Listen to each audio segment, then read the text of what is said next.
রেখেছি, কারোর বিরুদ্ধে অভিযোগ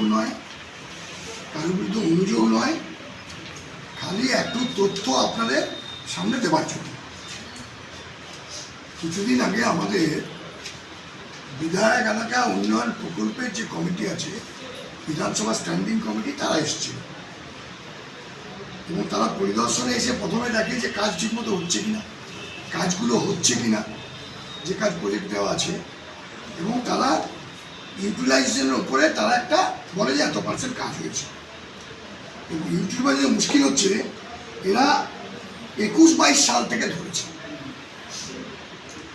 21-22 সাল থেকে আজ পর্যন্ত কত ইউটিলাইজ হয়েছে সেটা দেখেছে, এবং প্রজেক্ট 23-24 পর্যন্ত কে জমা দিয়েছে সেটা দেখেছে, 24-25।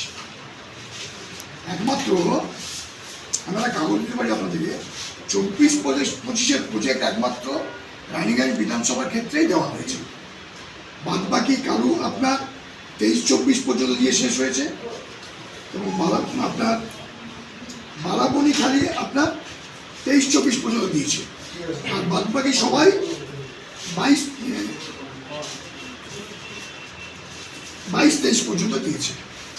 টোটালটার উপরে ইউসি হয়েছে, যেহেতু তাদের ওই পর্যন্ত দেওয়ার পর ইউসি হয়েছে, ন্যাচারালি ওটা ম্যাচিওর করেছে।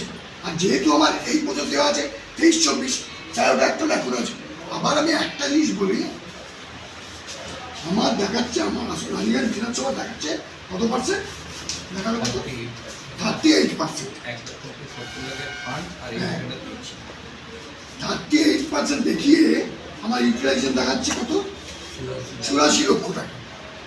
ভেবে দেখুন, 84 লক্ষ টাকা আমার ইউটিলাইজেশন, অথচ আমার একটা কাজ 7 মাস আগে শেষ হয়ে যাওয়ার পরেও তার ইউটিলাইজেশন যে কোনো কারণে, কোনো আধিকারিককে আমি দোষ দিচ্ছি না, প্রথমেই করছি, তাদের একটু উদাসীনতার জন্য তার 2 দিন পর আমার ইউসি এলো কত টাকা,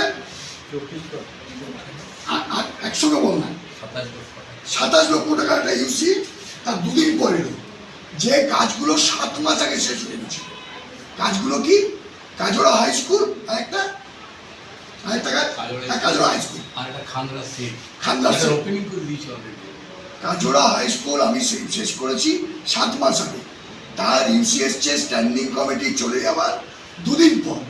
তাইলে আমার তো ইউসিটা পাঠাবার দায়িত্ব আমার নয়, আমার প্রজেক্ট পাঠাবার দায়িত্ব। তাহলে ওই টাকাটা যদি যোগ হয় তাহলে আমার 61% হয়ে রানিং আছে।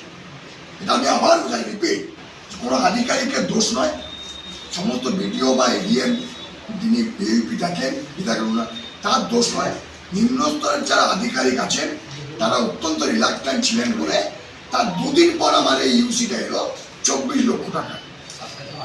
27, এই 27টা আপনারা যোগ করুন, 84 লক্ষ টাকা হয়ে যাচ্ছে। 84 প্লাস 27 হলে কত হচ্ছে দেখুন, কত হচ্ছে, 1,03,00,000, 1,03,00,000, 1,70,00,000 ফান্ড, টোটাল 1,70,00,000 টাকার পান।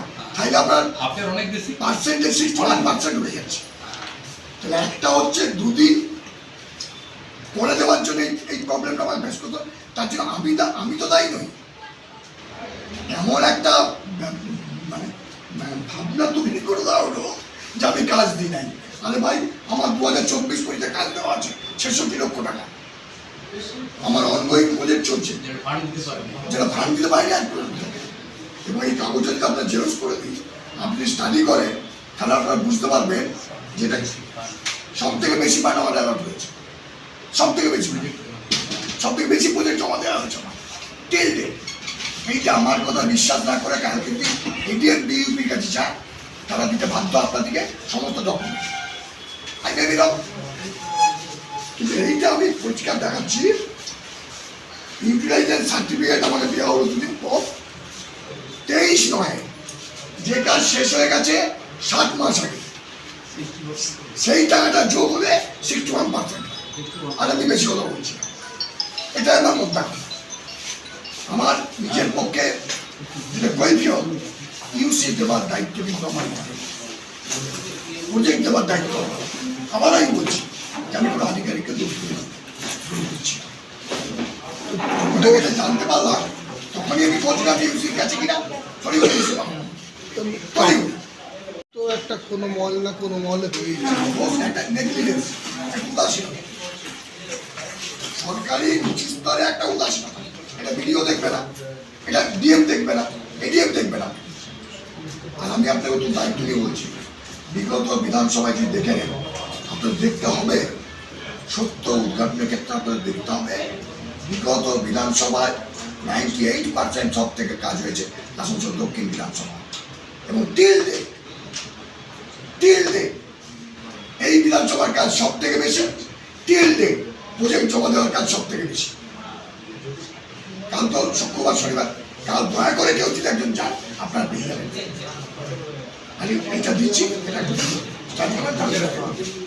অন্য বিধানসভাগুলির ক্ষেত্রে যে কাজের যে বহর রয়েছে, অন্য বিধানসভাগুলির ক্ষেত্রে কাজের বহর কিরকম কি রয়েছে, যদি একটু এক দুটো ফারাক যদি বলেন। না না, আমি ভাড়া করবো না ভাই, সবাই মহান মানুষ আমি ভাই, সবাই আমার কলিগ, আমার বন্ধু, আমার মাতৃমতি, সব নিজের মতো করে চেষ্টা করছে। আমি কাউকে দোষ দিচ্ছি না, আমি খালি আমার এটা বলছি, সেটাকে আমাকে